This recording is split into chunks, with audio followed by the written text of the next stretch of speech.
Hello everyone. So I do not have enough time to make an actual video or problem review today because the next problem is actually quite important. It might even be quite famous. I don't know, but like at least I thought it was a really good problem. It would be the searching for soulmate, which is a really good silver problem in my opinion. So today we're just going to be doing some little algorithm summary on the square root divide and conquer algorithm, which I think is really common in gold. And as you can see right now, I only have 9 minutes of internet limit left, so my problem is still running on Logu while I'm making this video because literally I'm running out of time, and I'm just assuming that's gonna be right because if it's not, I'm cooked. Anyways, while this problem that I have right now is still judging, let's take a look at the other two square root divide and conquer problems that I did yesterday and the day before. So I'm calling this algorithm square root divide and conquer because that's quite literally a definition and also what it's called in Chinese. So that's what I'm calling it, but I doubt that's the actual name. There's probably a way better name for this technique. But anyways, here we go. The first problem that we're looking at, let me translate this into English first. So the first problem that we're looking at would be the P9809.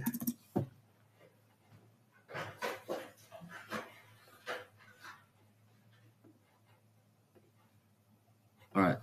So basically, you're given a set, and then you need to perform the operations of one, adding a new number in the set, and two, finding all the sum of the current sets, all the elements mod y, and the minimum value of that. Okay, why is it still judging? What the heck? I still don't know whether I passed that problem, but anyways, we're gonna keep going. So notice that since this number can be really large, 10 to the fifth power, we can't just bash this out. However, we can bash some of it out. Because notice that if the modulo is greater than or equal to the square root of n, we make the jump at most n times if we just brute force and find the first number after each multiple of y, or if you want to call it p, because that's what we usually do for mods. So we can just kind of literally brute force jump for those that are greater than or equal to square root, because it'll take so few jumps. However, for those that are smaller than or equal to the square root, we can't do that because that'll take way too many jumps and possibly give us time limit exceeded. So we'll have to pre-process the answer to every single mod that's less than the square root for every time we do adding a new element operation, because that's the only way we can maintain this is by dynamically basically having an array for every single element. So let's just open that. Actually, no, it's right here. We don't even need to search it up. So yeah, the two parts. Part A literally just maintain the array for that's called answer s, answer small, and the other one you just insert into a set, and then for every time that you want the answer for this mod, you find a lower bound in the set for every single multiple of this current modulo. Very straightforward for both of them, and yeah. So square root, that's the basic idea of square root divide and conquer. You basically divide and conquer it based on the square root, using the square root as the limit. And the most familiar problem that you guys probably have done with this is, I would say, the December contest of 2024, the first problem, cal dependence, was a very classic square root divide and conquer, and I did also make a video on that, I think, just a few days ago. And now let's look at the second problem. The second problem is supposed to be this one that's loading right now, but it's not loading. You know what? I'm just going to assume that my answer is correct for this problem. Okay, so basically, the problem statement is right here.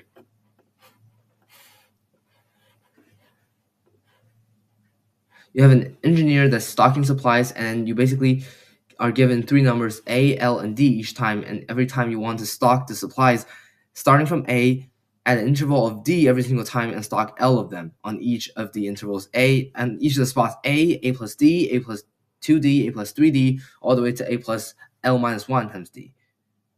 So pretty straightforward, you just stock them. So for example, for this input, D is 1, the interval is 1, you start from 3, and you stack 4 of them. So you start from 3, and the interval is 1, so do 1, 2, 3, 4.